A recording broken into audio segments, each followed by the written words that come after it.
guys, welcome to AMFX. So last weekend there was a improv show, so let's take a listen.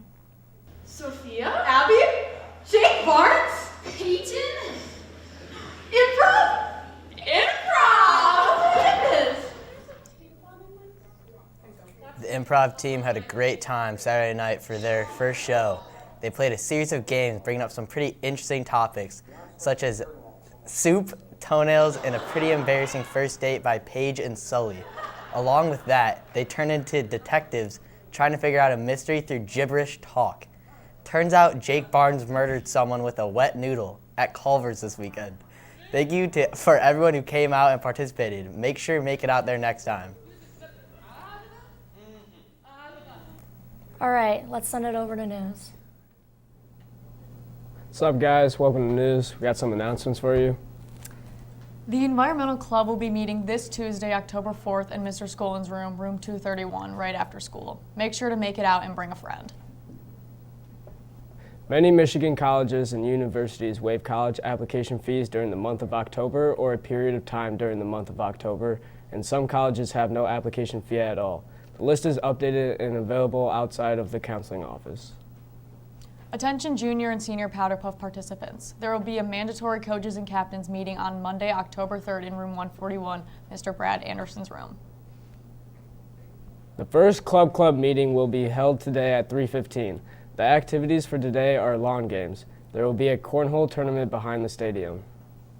Have you heard that it's harder for fall athletes to get buses this year?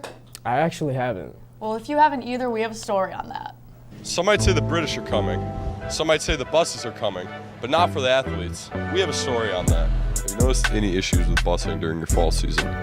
A lot of the time we don't use school-provided transportation. We're taking charter buses, and a lot of the time we're like carpooling, so that's really the only issue. Oh yeah, it's definitely hard to find buses, and we have to get like charter buses and stuff for a lot of our games. We've only gotten one bus so far, and we have a tournament 2 hours away this weekend, and we don't have a bus for it. Do you know any reason why we might be struggling with busing at FHC? I know there's been a driver shortage, so that probably plays a big part. I think there's a lack of bus drivers in the whole district.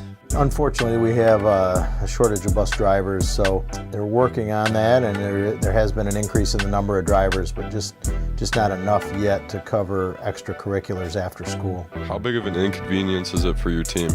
For my team, I don't think it's that big of an inconvenience because we have a lot of parents that are willing to drive everywhere. It's hard because we either have to find our own rides or we can't really like all get there at the same time to get ready for the game. Well, it's not as bad for my team because most of us can drive, but I know for the younger kids it's harder because their parents have to like figure rides out for them all the time. So now, let's talk to our athletic director and principal about the busing problems at FHC. They are talking about within the next month or so that apparently there's a few other drivers that are kind of in the pipeline, and they have to go through some training and test driving and that kind of stuff. So my understanding is that when they do get their training, that we'll have more drivers, and that potentially could have a positive, impact on fall sports.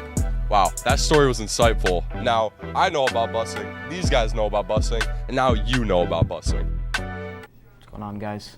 We have a lot of announcements, so let's get right into it. The golf team placed 4th this past weekend at the Thornapple Point. Congrats to Skylar Tierney, Maya Fitzgerald for being awarded all-conference.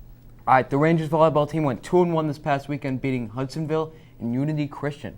But, they lost to Northern. It's tough.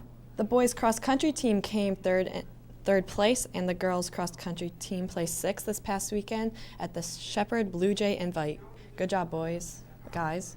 Congratulations to the FHC equestrian team on placing 1st at the regionals this weekend in Berrien Springs. Good luck in the state finals in 2 weeks. Make sure to go to that. Now we have some football highlights. Last Friday night, the football team took on the Lowell Arrows in the trenches. First up, we have number 40, JT Herman, taking the ball all the way down to the end zone for the first touchdown of the game. Next, we have number 8, Justin Osterhaus, with an outstanding run. Look at him go. Now we have number 3, Andrew Nove, with a great kick for another point for the Rangers. Rangers won 14-7, keeping their long-standing winning streak against Lowell. Keep up the great work, boys. All right, now there's going to be girls' soccer meeting this spring. All right, Carhart's room, 3 p.m. If you're looking to play, just go there, and you can sign up on Final Forms. for more information. Back to host. Go. All Thank right, you. great show. That's all we got. Have a great rest of your day. See you next tomorrow.